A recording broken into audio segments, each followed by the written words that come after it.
Mizanur IT একাডেমিতে আপনাকে স্বাগতম।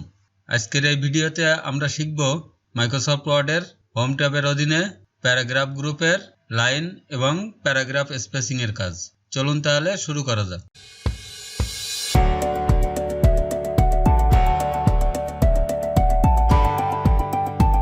প্রথমে আমরা শিখব লাইন স্পেসিং এর কাজ। লাইন স্পেসিং হলো আমার এই যে প্রথমে দেখেন একটা লাইন আছে, আবার পরে এই আরেকটা লাইন আছে। একটা লাইন থেকে আরেকটা লাইনের মাঝখানে যে ফাঁকা জায়গাটা আছে এটাকে বলা হয় লাইন স্পেসিং।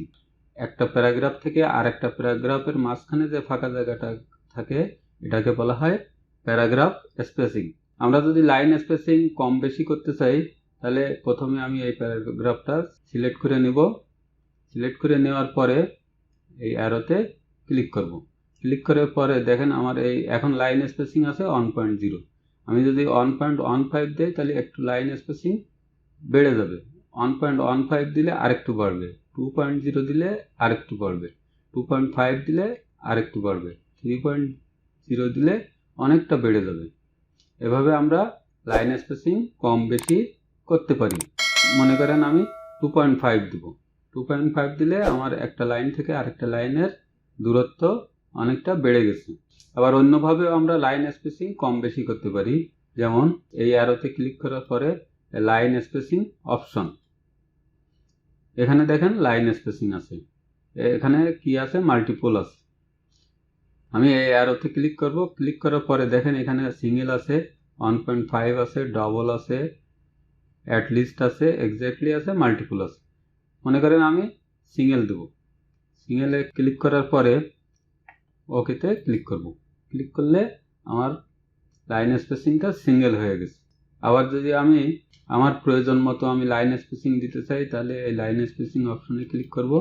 ক্লিক করার পরে এখানে মাল্টিপলে ক্লিক করব। মাল্টিপলে ক্লিক করার পরে এখানে দেখেন 4 দিলাম। 4 দেওয়ার পরে ওকে দিলাম। আমার এই একটা লাইন থেকে আরেকটা লাইনের স্পেস অনেক বেশি হয়ে গেছে। আবার যদি এটা কমাতে চাই তাহলে আমি লাইন স্পেসিং অপশনে যাব। যাওয়ার পরে এখান থেকে আমি সিঙ্গেল করে দিব। সিঙ্গেল করে দেওয়ার পরে ওকে দিব। ওকে দিলে আমার পূর্বের অবস্থায় চলে আসছে। আমি যদি লাইন স্পেসিং আবার একটু একটু করে বাড়াতে চাই তাহলে এই অ্যারোতে ক্লিক করব। ক্লিক করার পরে লাইন স্পেসিং অপশনে ক্লিক করব। ক্লিক করার পরে এখানে অ্যাটলিস্টে ক্লিক করব। ক্লিক করার পরে এখানে দেখেন আছে 12 পয়েন্ট। আমি যদি এই উপরের অ্যারোতে ক্লিক করি তাহলে পয়েন্ট বাড়বে, আর যদি নিচের অ্যারোতে ক্লিক করি তাহলে পয়েন্ট কমবে। আমি উপরের অ্যারোতে ক্লিক করলাম, দেখেন এক এক পয়েন্ট করে বেশি হচ্ছে। আর এখানে আমার প্রিভিউতেও দেখাচ্ছে আমার লাইন স্পেসিংটা বেড়ে যাচ্ছে। মনে করেন আমি 35 পয়েন্ট দেবো। দেওয়ার পরে ওকে দিলাম। ওকে দিলে আমার লাইন স্পেসিংটা 35 পয়েন্ট হয়ে গেল। আবার যদি আমি আবার কমাতে চাই, আবার পূর্বের অবস্থায় নিয়ে আসতে চাই তাহলে লাইন স্পেসিং অপশনে যেয়ে আবার সিঙ্গেল করে দেব। সিঙ্গেল করে ওকে দেব। দিলে আমার পূর্বের অবস্থায় চলে আসবে। এভাবে আমরা লাইন স্পেসিং কম বেশি করতে পারি। এরপরে আমরা যে কাজটি শিখব তা হলো প্যারাগ্রাফ স্পেসিং। আমি এই লেখাগুলো সিলেক্ট করে নেব। প্রথমে সিলেক্ট করে নেওয়ার পরে অ্যারোতে ক্লিক করব। ক্লিক করে লাইন স্পেসিং অপশন, এখানে ক্লিক করার পরে এখানে দেখেন স্পেসিং বিফোর আফটার। বিফোর হলো প্যারাগ্রাফের পূর্বে, আফটার হলো প্যারাগ্রাফের পরে।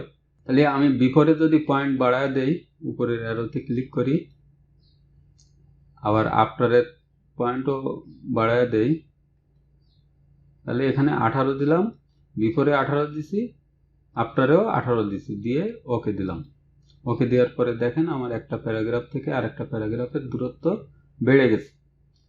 আবার যদি আমি আবার এটা একটু কমাতে চাই তাহলে লাইন স্পেসিং অপশনে যাব। যাওয়ার পরে এখানে নিচের অ্যারোতে ক্লিক করব। আবার আমরা এখানে সিলেক্ট করে আবার লিখেও দিতে পারি কিবোর্ড থেকে। মনে করেন 12 লিখে দিলাম। 12 লিখে দিয়ে ওকে দিলাম। দেওয়ার পরে আমার প্যারাগ্রাফ স্পেসিংটা আরেকটু কমে গেছে। এভাবে আমরা 0ও করতে পারি, আবার আমাদের প্রয়োজন মতো প্যারাগ্রাফ স্পেসিং বাড়াতে পারি। আমি মনে করেন আমি 0 করে দেব। তাহলে নিচের অ্যারোতে ক্লিক করব। নিচের অ্যারোতে ক্লিক করার পরে ওকে দিব। ওকে দেওয়ার পরে আমার এই প্যারাগ্রাফের একটা প্যারাগ্রাফ থেকে আরেকটা প্যারাগ্রাফের স্পেসিং 0 হয়ে গেছে, কোনো ফাঁকা নাই।